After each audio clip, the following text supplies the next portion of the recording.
Assalamualaikum warahmatullahi wabarakatuh. Halo semuanya, perkenalkan nama saya Alia Vitaloka dengan NIM 86061188 dengan prodi PGSD Pendidikan Guru Sekolah Dasar di Universitas Terbuka UPPJJ Bandar Lampung Salut Waituba. Berjumpa lagi dengan saya di video tugas ketiga. Bicara tentang pendidikan, kita sedang membicarakan apa? Ya, kita sedang membicarakan masa depan bangsa.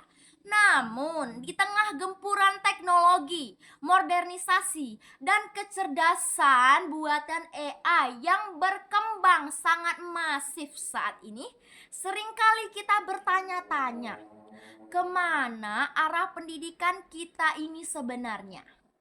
Nah, pada kesempatan kali ini, saya sendiri ingin mengajak teman-teman semua untuk membedah kembali fondasi dasar kita melalui 4 poin dari esensi makna pilar dalam sistem pendidikan.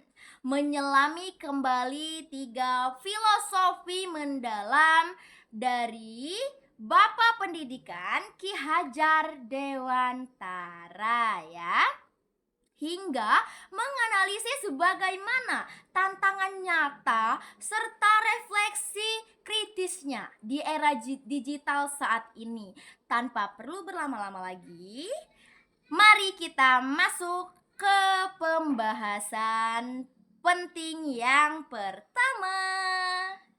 Baiklah semuanya, kita bahas yang pertama itu ada filosofi di balik kata pilar.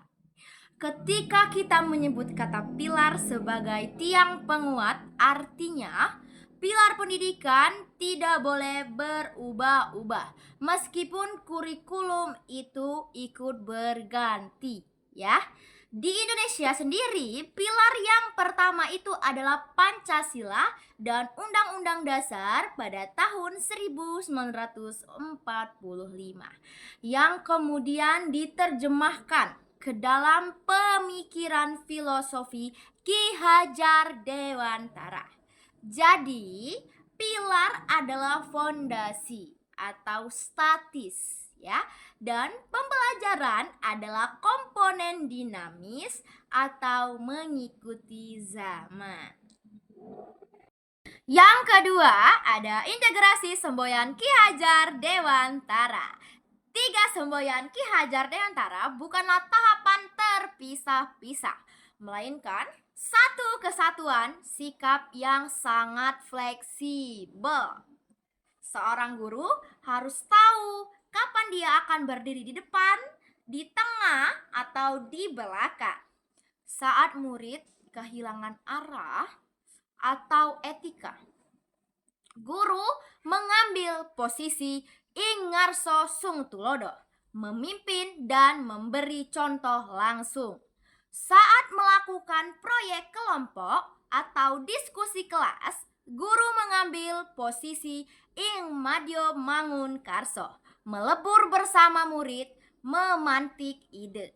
Saat murid sedang mandiri atau sedang mengeksplorasi bakatnya sendiri, guru mengambil posisi Tutwuri Handayani, mengamati dari belakang, memberikan ruang kebebasan, namun tetap siap menjadi jantung pengaman untuk siswa-siswi.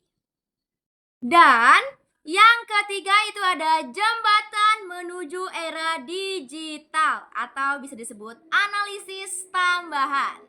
Tantangan terbesar di era digital ini adalah kecepatan arus informasi. Murid hari ini bisa belajar apa saja dari YouTube, TikTok, atau AI. Bahkan seringkali lebih cepat daripada gurunya.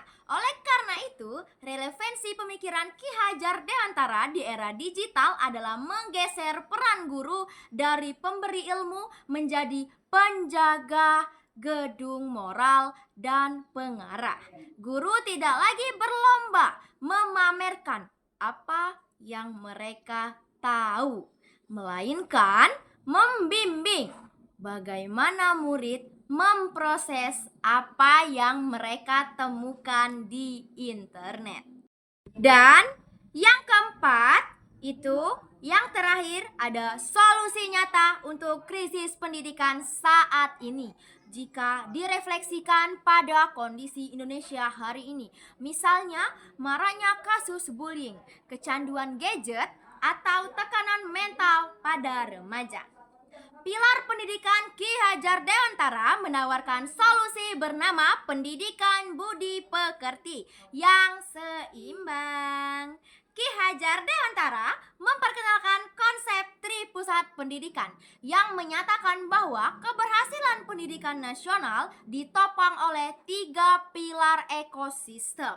Yang pertama itu ada alam keluarga, tempat utama pembentukan karakter, moral, dan etika dasar. Yang kedua ada alam sekolah, tempat pengembangan kecerdasan, berpikir kognitif, dan sosialisasi formal. Dan yang ketiga adalah alam masyarakat atau pergerakan pemuda, di tempat murid mengaji dan menerapkan ilmu serta karakter mereka di dalam kehidupan sosial nyata. Mungkin dari apa yang sudah saya bahas tadi, kita bisa menarik sebuah kesimpulan besar. Secanggih apapun teknologi, secepat apapun koneksi internet, atau sepintar apapun kecerdasan buatan yang kita miliki saat ini, mereka semua tidak akan pernah bisa menggantikan sentuhan kemanusiaan, ketulusan empati, dan keteladanan karakter dari seorang pendidik sejati. Gadget mungkin bisa mentransfer ilmu pengetahuan secara instan, tetapi hanya manusia yang bisa mentransfer nilai-nilai moral dan budi pekerti. Semoga pemaparan singkat ini tidak hanya menjadi sekedar pemenuhan tugas atau materi diskusi, tetapi jika bisa menjadi bahan refleksi mendalam bagi kita semua untuk ikut serta memajukan kualitas pendidikan nasional. Terima kasih atas perhatian dan waktu yang teman-teman berikan semuanya. Mohon maaf yang sebesar-besarnya jika ada kesalahan kata ataupun kekurangan selama penyampaian di video ini. Akhir kata, tetap semangat belajar dan sampai jumpa. Wassalamualaikum warahmatullahi wabarakatuh. Hope you do.